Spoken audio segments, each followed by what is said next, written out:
Good morning बच्चों। आज के क्लास में मैं आपको व्यावसायिक वित्त के स्रोत में लाभों का पुनर्विनियोग बता रही हूँ।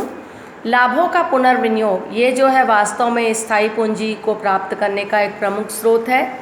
प्रत्येक अच्छी कंपनी अपने वार्षिक लाभ का कुछ भाग लाभांश के रूप में न बांटकर पूरे भाग को लाभांश के रूप में न बांटकर कुछ भाग को वो संचय करके रख लेती है। अर्थात इस संचय का प्रयोग वो अपने दीर्घकालीन ज़रूरतों को पूरा करने के लिए करती है। इसे आंतरिक वित्त प्रबंधन या स्ववित्त प्रबंधन भी कहते हैं। लाभों का पुनर्विनियोग मतलब कुछ लाभ को रखकर उसको और अन्य जगह विनियोजित करना, इसे कहेंगे हम लाभों का पुनर्विनियोग। इसके गुण हैं, पहला दीर्घकालीन वित्त का सरलतम साधन। लाभों का पुनर्विनियोग हेतु किसी भी प्रकार की औपचारिकता पूरी नहीं करनी पड़ती और संपत्ति पर इसका कोई प्रभाव नहीं पड़ता और पूंजी जो है लोचदार बनी रहती है और कभी भी ज़रूरत पड़े तो दीर्घकालीन वित्त की पूर्ति इससे कर सकते हैं। सर्वाधिक मितव्ययी स्रोत, वास्तव में यह पूंजी प्राप्त करने का एक मितव्ययी स्रोत है क्योंकि संचित लाभ पर कोई ब्याज या लाभांश नहीं देना पड़ता। वित्त व्यवस्था में सुदृढ़ता, इससे कंपनी की वित्त व्यवस्था सुदृढ़ बनी रहती है। लाभांश की दर में नियमितता संभव, संचित लाभ द्वारा लाभांश की दर नियमित रूप से की जा सकती है। लाभांश के उतार चढ़ाव को दूर करने में कंपनी के अंशों से सट्टे की प्रवृत्ति को भी रोक सकते हैं। उधार लेने की क्षमता में वृद्धि, लाभों का पुनर्विनियोजन से कंपनी उधार लेने की क्षमता उसकी बढ़ती है और ऊंची ब्याज दर वाले ऋण आदि का वो भुगतान आसानी से कर सकती है। तो ये हमने देखा लाभों का पुनर्विनियोग।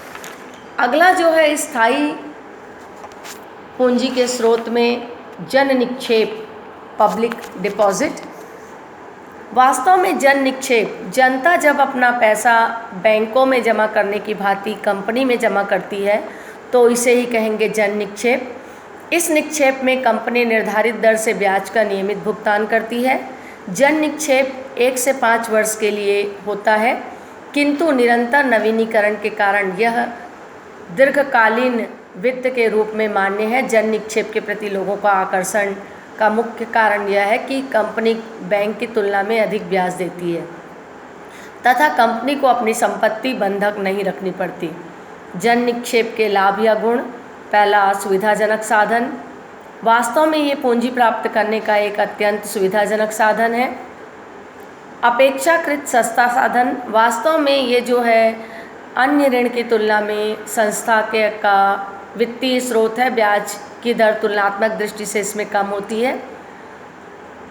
प्रबंध में हस्तक्षेप नहीं, वास्तव में जो लोग पैसा यहाँ पे जमा करती है जो जनता, वो किसी भी प्रकार के कंपनी के प्रबंध में कोई हस्तक्षेप नहीं करती।